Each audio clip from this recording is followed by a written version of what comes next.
Welcome সবাইকে। প্রথম পর্যায়ক্রমিক মূল্যায়ন পত্র 2026 এনবিপির প্রশ্ন নিয়ে এসেছি। দ্বিতীয় শ্রেণীর গণিত অর্থাৎ ক্লাস 2 এর অঙ্ক। পূর্ণমান থাকবে 20 এবং সময় থাকবে 40 মিনিট। প্রশ্নটি করে গেলে 40 মিনিটের আগেই পরীক্ষা কমপ্লিট করে দিতে পারবে পুরো নম্বর পাওয়ার সঙ্গে সঙ্গে। তো দেখা যাক প্রশ্নে কি এসেছে। তো এক দাগে রয়েছে সঠিক উত্তরের তলায় দাগ দাও। দেখো, সঠিক উত্তরের তলায় শুধুমাত্র দাগ দিতে হবে। বলা হয়েছে যে ক দাগে কমলালেবুর লিচুর থেকে হালকা না ভারী? কমলালেবু লিচুর থেকে ভারী হয়, যেহেতু বড়। দৌড়ে যে প্রথম হয় সে সবার সামনে না পিছনে থাকে? সে সবার সামনে থাকে। এক অঙ্কের বৃহত্তম সংখ্যা 9। এক অঙ্কের বৃহত্তম সংখ্যা তোমরা জানো 9। যে তারপরে 75 সংখ্যায় দশকের ঘরের প্রকৃত মান এককের ঘরের প্রকৃত মান অপেক্ষা বড়। তাহলে এককের ঘরের প্রকৃত মান, উল্টো বললাম, এককের ঘরের প্রকৃত মান অপেক্ষা 2 বড়। ঠিক আছে, 75, 7 এবং 5 রয়েছে, তো কত বড়? দশকের ঘরের সংখ্যাটা রয়েছে 7 আর এককের ঘরের সংখ্যা রয়েছে 5, তাহলে 7 থেকে 5 বিয়োগ করে 2 হবে, তাহলে 2 বড়। এবার বলা রয়েছে 43 সংখ্যায় 10 এর কার্ড আছে কয়টি? 43 সংখ্যায় 10 এর কার্ড আছে 4টি। যেহেতু এই দশকের ঘরে 4 সংখ্যাটি রয়েছে, তো দশকের কার্ড 4টি থাকবে। 2 টাকা 50 পয়সা সমান সমান 2.5 টাকা। তারপরে প্রশ্ন চলে আসবো আমাদের 2 দাগে। 2 দাগে বলেছে অধিবর্ষের দিন সংখ্যা। অধিবর্ষ অর্থাৎ লিপিয়ারের দিন সংখ্যা হয় 366 দিন। 6 এর 8 গুণ অর্থাৎ 6 8 48 হবে। শূন্য একটি কি সংখ্যা? শূন্য একটি অখণ্ড সংখ্যা। তারপরে শূন্য একটি বাস্তব সংখ্যা বা শূন্য একটি পূর্ণ সংখ্যা, এগুলো লিখতে পারো। তো তোমাদের বইতে যেরকম রয়েছে। ঘ দাগ ড্যাশ টাকা সমান সমান 350 পয়সা। তাহলে কত টাকা? 3.50 টাকা সমান সমান 350 পয়সা। তো চলে আসবো পরের প্রশ্নে। বলা রয়েছে কথায় লেখো। তাহলে এবার 3738, এখানে 3738 তোমাদের লিখতে হবে। সংখ্যায় লেখো 25,801 অর্থাৎ 25,800। 2 5 8 01 লিখতে হবে। তারপরে ছোট থেকে বড় সাজাও বলেছে, প্রত্যেকটা আলাদা আলাদা করে বলে দেওয়া আছে কি কি করতে হবে। ছোট থেকে বড় সাজাও, এখানে সবচাইতে ছোট সংখ্যা হলো 49, তারপরে 54, তারপরে 78, তারপরে 87 এবং তারপরে 94, অর্থাৎ 49 এখানে হবে, 54, তারপরে 78, 87, 94। এবার এখানে বলা রয়েছে বড় থেকে ছোট সাজাও। বড় থেকে ছোট কীভাবে সাজাবে?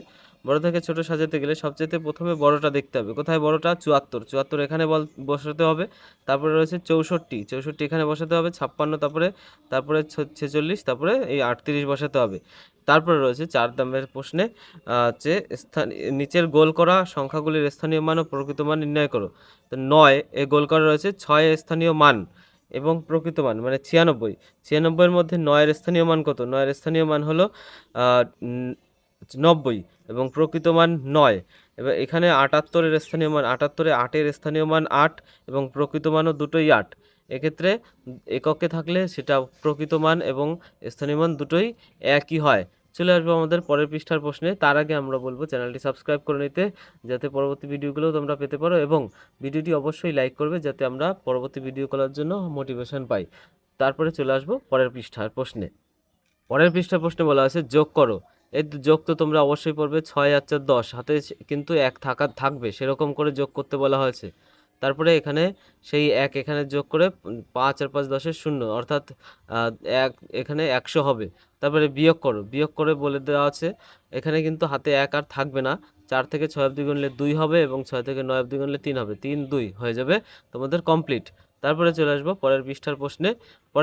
পরের প্রশ্নে বলা আছে যে পরিবেশ দিবসে গাছ লাগাবো। আমরা 23টি গাছ লাগিয়েছিলাম, দিদিমণিরা 36টি গাছ লাগিয়েছিল, সবাই মিলে মোট কটি গাছ এটা তোমরা প্রশ্নের অঙ্ক অবশ্যই করতে শিখেছো। তাহলে মোট মিলে এখানে 23 আর 36 যোগ করে দেখাতে হবে। যে লিখেছিলাম কি লিখতে হবে? আমরা লাগিয়েছিলাম 23টি গাছ, দিদিমণিরা লাগিয়েছিল 36টি গাছ, দুটো পরপর যোগ করে দিলে মোট কটি গাছ লাগিয়েছিল সেটা বেরিয়ে যাবে। তারপরে একটি দোকানে 45টি টুপি ছিল, তার মধ্যে থেকে অমল 12টি টুপি কিনে নিল। এখন দোকানে কয়টি টুপি আছে? তাহলে কিনে নিলে কমে যায়, সেই দোকান থেকে তো কমে যায়, সেক্ষেত্রে 45টি টুপি দোকানে ছিল, 45টি টুপি, অমল কিনলো 12টি টুপি, তাহলে 45 থেকে 12টি বিয়োগ করে দিতে হবে, 45 থেকে 12 বিয়োগ করে হয়ে যায় 33, তাহলে 33 লিখে দেবে। চলে আসবো আমাদের পরের প্রশ্ন। পরের প্রশ্নে বলা আছে দেখো যে নিচের ছবি দেখে ঠিকমতো সংখ্যা বসাও, অর্থাৎ এই যে এখানে যেগুলো রয়েছে এগুলো সবচেয়ে বড়, এই তীর চিহ্ন এদিকে রয়েছে, অর্থাৎ সবচেয়ে ছোটটা আগে লিখতে হবে। সবচেয়ে ছোট কোনটা? 22 আগে লিখতে হবে, তারপরে 27, তারপরে 31, তারপরে 34, তারপরে 42, এরকম পরপর লিখতে হবে। আবার এই প্রজাপতির মধ্যেও রয়েছে কতগুলো ছবি, এদিকে আবার চিহ্নগুলো এদিকে রয়েছে, অর্থাৎ সবচাইতে প্রথমে বড়টা লিখতে হবে। সবচাইতে বড় রয়েছে 98, এখানে 98 লিখতে হবে, তারপরে 86 লিখতে হবে, তারপরে 59 লিখতে হবে, তারপরে 40, তারপরে গিয়ে 32 লিখতে হবে। এভাবে আমাদের প্রশ্ন কমপ্লিট হবে। তো প্রশ্ন এই অবধিই রয়েছে।